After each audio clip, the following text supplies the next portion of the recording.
Hey everybody, it's Tyler with Tyler Talks Travel Trailers, and we are back with another tour. I hope you guys are having a fantastic day. Today what we're going to be doing is a 2025 Catalina 134 RKX. This is a super compact, small, has tons of features, couples coach. You could literally probably tow this with just about anything. So I will go into the pricing, which I might regret later on, and the reason for that is because pricing with RVs does fluctuate. So if you're watching this and it's a year old, the price could be different, but I'll do that for you guys at the very end of the video. I'll let you know what the price is on this unit. So like always, we're gonna do the specs first. It takes me 1 minute to do those specs, and then we'll dive inside. Let's go, guys. So the basic specs on this 2025 Catalina 134 RKX.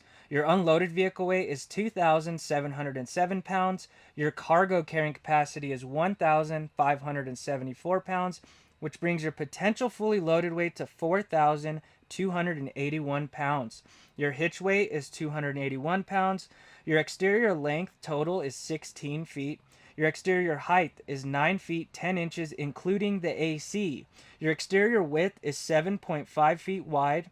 Your tanks. Your freshwater tank is 44 gallons, your gray water tank is 30 gallons, and your black tank is 30 gallons. Your awning size is 8 feet.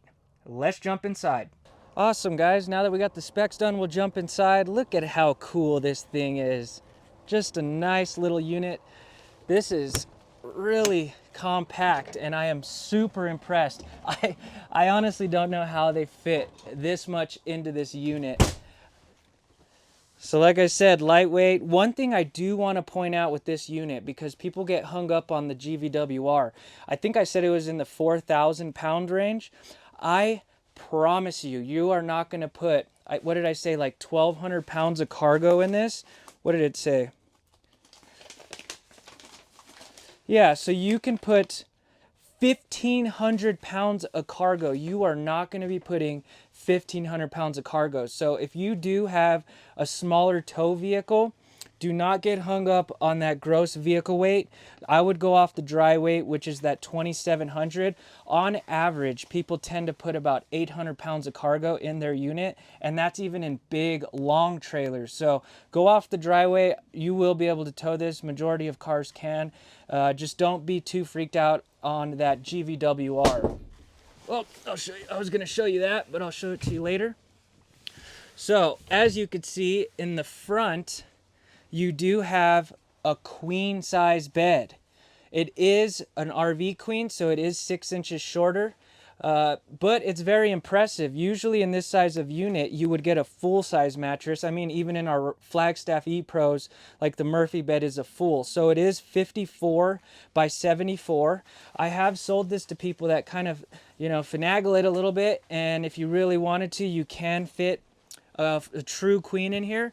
With this headboard right here. So either you have a bunch of storage, or I have had people just take this box out, and then you would easily be able to fit that queen size mattress, because let's face it, RV mattresses aren't the most comfortable, but you would be able to even put a topper on this, which would be nice, so you could get a little more room, and then maybe it'll go onto that headboard. So there's a lot of ways you can kind of adjust it. So if you needed that length, a little more room if you're taller. You do have a little reading light up here. You got some storage up above, and 2 windows that will let in a nice cross breeze right here. That window will open. That is your emergency exit. Obviously that will open as well. So I love that they put the windows on both sides of the wall, right across from each other. So if you don't want to use that AC, you can just crack those windows open and let in some fresh air. This couch is 60 inches long. It does turn into a bed. So if you, if you bring your grandchild along, or you have the occasional guest, this will fold flat. It's kind of like a futon. And before we go outside, I'll show it to you. And then this thing that fell down here, I had it unclipped because it's hard for me to do with one hand, but you do get storage all underneath this couch, which is super handy. I love that they give you that. I'll put that back when I'm done. So plenty of storage underneath that couch. Like I said, it won't fit an adult, but it's nice to have that option. They give you USB and USB-C plugs right here.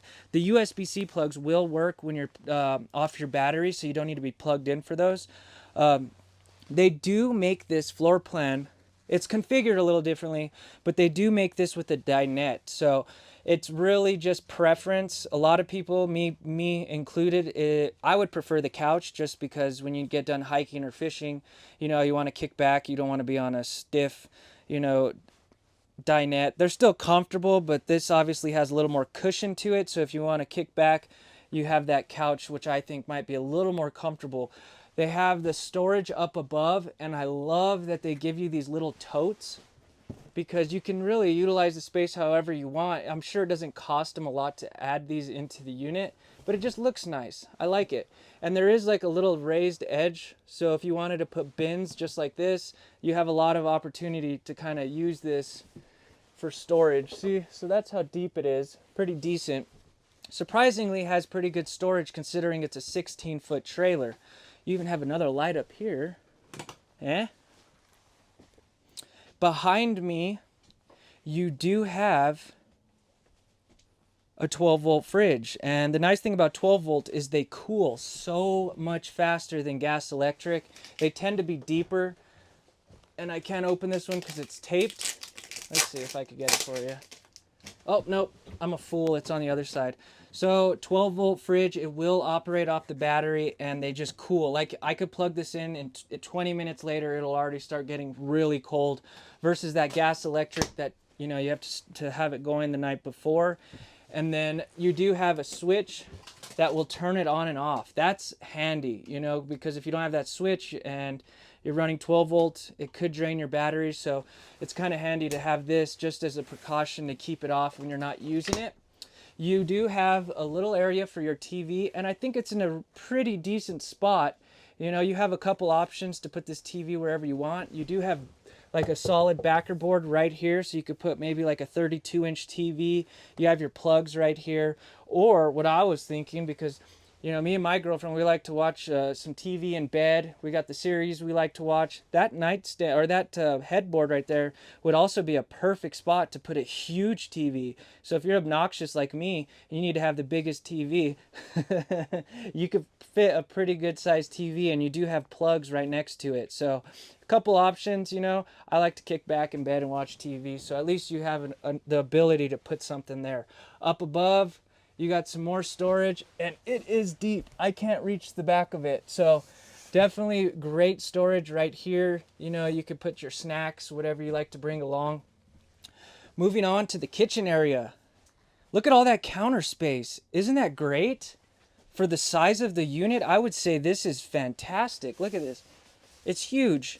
And they give you, I can't even reach the whole back. So tons of counter space in this unit considering the size. I know some people will be like, that's tiny. That's good for this size. You got a decent sized sink. You can actually fit a plate in it. I think me personally, versus like what the bigger sink, the one they call farm style sink, you would lose some counter space. So me personally, I'd rather have the prep space. I'm sure a lot of you would think the same. You got a nice metal faucet, and how nice is this window back here? So you're kicking back, you got a nice view. You can crack this open, so if you're cooking something like bacon, or you're like me and you burn stuff, you know, you got a nice window to exhaust it out. Below, you do have some storage. Look at that. Not bad. Easy access to your plumbing. Over here to the right, this is a really good point that I want to show you guys. This has a nice flush counter stovetop. If you've watched my other videos, I was pointing out how like the Coleman Lantern, their stovetops are not like this, and they're pretty much the same exact price. They're raised off the countertop a little bit, and I've had customers complain that they're, you know, when they're cooking, the pots and pans will slide off, and that's no good. No one wants that. So nice and flush, a nice solid stovetop right there. You got your fancy lights. It does have the igniter, so you don't need a match or a lighter to light that. You got some plugs up here as well, so if you want to bring your coffee pot along, your Keurig, whatever you choose. You got your fan light combo, so another way to exhaust the smoke from burning stuff. You got your stove or your microwave up here. And another thing I want to point out, it's small, but I like it. For the price, the fact that they do it, I think is really cool. You got all stainless steel appliances. And not only are they stainless steel, they're all name brand. So you got a GE stovetop right there. You got your GE microwave. And then moving on, you actually have a GE AC. And what I want to point out about this is they've moved to the GE, and it really quieted down the noise that this AC makes. So the GE seems to be a lot quieter. Another thing I want to point out with that AC is it's actually roof mounted. If you go and look at that Coleman lantern, they're always in the wall. They're like stuck up there, and it's a cheap Walmart AC. This is going to do so much better. You know, if like here in New Mexico it gets super hot, you're going to want this AC versus the wall mounted. It puts out some very cold air, and it'll actually make this area feel nice and cool. So roof mounted AC. It also has a gas furnace down below. So that little yellow cover on there, that is your furnace. It does not have an electric heater, which is huge because you don't want to have electric heater. You'd only be able to use it if you're plugged in to a generator or shore power. So having a gas heater at this price point is huge. You do not get that usually. Some brands, they'll do like the fireplace. I would not want that. I'd want both. If I was going to get the fireplace, I'd want both. And I would definitely want the roof mounted AC. So over here is your thermostat. I showed you that was for your refrigerator. This is what I think is super impressive about this unit is it actually has separate toilet and shower. How the heck did they fit this in here in a 16-foot trailer? I could show you a Flagstaff E-Pro right now, and it's a wet bath, and it's the same size of unit. So you got a queen size bed, and you got a separate shower and toilet. So we're going to sit on this toilet. You know, I always encourage you guys to do the same. Definitely in this size of unit, sit on the toilet because it is going to be smaller. Check it out. So not bad. You can't expect a lot, but decent room. It got hot on me, so I'm kind of sweating a little bit, but check it out. Shoulder room is not bad. And then I do want to point this one thing out. Maybe you can see it. There is a little lip. See? Right there. So if you're short, your feet might be dangling just a little bit. But not a big deal. I think this toilet is very impressive that they fit this in here without putting it in the shower. Right here is your shower. Pretty standard. Decent headspace, I must say. Let me get in there so I can show you. Ugh. All right, this is how much headspace I got. I am 5'7", pretty good, huh? For a 16-foot trailer, I'd say, I mean, I would not complain.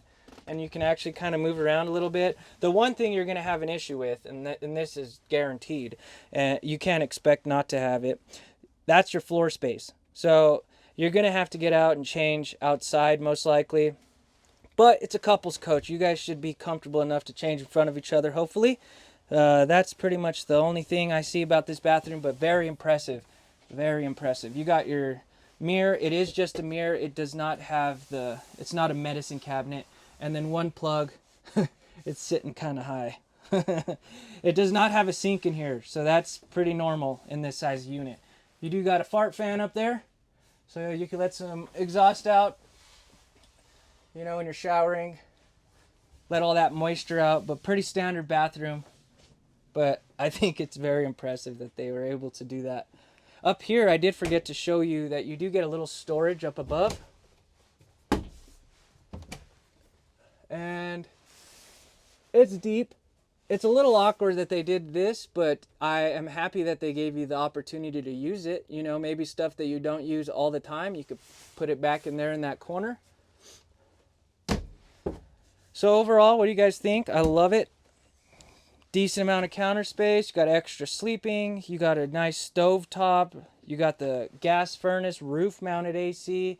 Oh, look, you could even turn off all the lights individually if you want. So if you want to set the mood, might not seem like a big deal, but a lot of companies, they do not allow that. You got indoor and outdoor JBL speakers, and those things bump. They make some noise.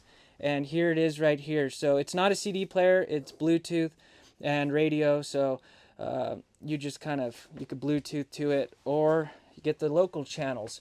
You got your control panel right here. You got the interior lights, water heater, electric heater, our gas heater, all that stuff. So all you do is flip a switch. You don't need to light this or anything like that. It's super simple. You got all your tank readings right here, and your awning is electric. How about that? As we go outside, woo, I'm burning up. Got warm. We have bipolar weather out here in New Mexico. Like last week it was freezing, like literally freezing, and now it's hot and I'm sweating. It's super annoying. So, as you can see, you got your solid steps that just fold right into the doorway. Up front, the one thing I probably would change about this if I was buying one right away is I would switch this tongue jack out with an electric one. Pretty simple, just take those 3 bolts out. You do get 1 propane tank. I have seen people add a tray where you can add 2. You could add 2 batteries here if you wanted to, and you do get a battery disconnect at this price point. So you can shut your batteries off straight from the trailer when you're done using it. Over here, you got decent storage below. This just folds up, magnetic. How about that? Pretty good storage. Look, you got treated wood. It's not particle board. It is not pass-through though. That's the only thing. I had one customer that was really smart. They basically added a little doorway underneath the mattress, and then he just lifted it up, and then he was able to access that side because obviously you don't have the extra door on the other side. That's the only downside to this storage, is there's no access on the other side. But that customer that did that was really smart, and he was able to utilize all the storage nice and easy. It is wired for solar, so if you wanted to get a solar panel, it's already wired. That's the expensive part. If you had to wire it after, you have to take all these panels off and stuff. So this is what's called a stick and tin trailer. There is no right or wrong trailer to buy. It is preference. It is how you're going to use it. And you know, if you're just a weekend warrior, this is an amazing option. If you're curious about stick and tin or laminated and aluminum, I've done a video on it, and it's a pretty informative video if you're new to this. So I'll put it at the end of the video so you guys could check that out and see what I think about this type of trailer. Down below, you got a lift. So you're getting 15-inch tires and a lift. So this sits a little higher, and it just looks really aggressive and cool. I like it. Over here, you do got a plug for your TV. Look at the nice big awning and the LED lights. Those lights will actually change 25 different colors. So there's some bugs that are attracted to certain colors, so you can keep them from bugging you. As we move on to the back, it's not that big of a deal, but at this price point it is. You got a black tank flush, so you can clean out your tanks. You know, you just stick the hose there, turn the water on, and it'll spray it off. You got city water. One thing I did not point out on the cabinetry in this, I don't know if you noticed, but it's pretty nice cabinetry. They're actually screwing their cabinetry together. You know, a lot of these companies at this price point, they're stapling it. So all your cabinetry inside is done really well too. They've definitely upped their game. You got some more storage right here. That's pretty handy storage. How about that? So a little storage out here. I kind of like that idea. So they gave you one less cabinet inside in the kitchen, but gave you one more storage area on the outside. There's all your drains, black and gray. And then your stabilizers right there and your plug. There's your water heater and your potable water with a really big tank. I'm very surprised with the size of the tank on this unit. So overall, really nice trailer. All right, guys, I hope you enjoyed that tour and got some good information out of it. Let's talk pricing. So your retail price is $23,433 here at Albuquerque RV, and as of February 3rd, 2025, your sale price is going to be $13,995. Yeah, that is a good deal. Roof-mounted AC, furnace, separate toilet and shower. It's got the lift, just tons of great features for that price, and it's super lightweight. So if you're new to the channel, definitely stick around. I try to do a new tour every single day, whether it's a 60-second short or a long form. I really appreciate you guys being my early subscribers. We're growing fast, and you have no idea how much it helps me. as I keep growing. So if you don't know where I'm located in Albuquerque, New Mexico at Albuquerque RV. Our phone number is in the description below. So if you call in, just ask for Tyler. If you don't ask for me, we are on a rotating list, so you could potentially not be able to work with me unless you just don't like me. That's cool too. All of our sales guys are really great and would be happy to help you. So like always, I'll see you tomorrow, and you guys have a good evening.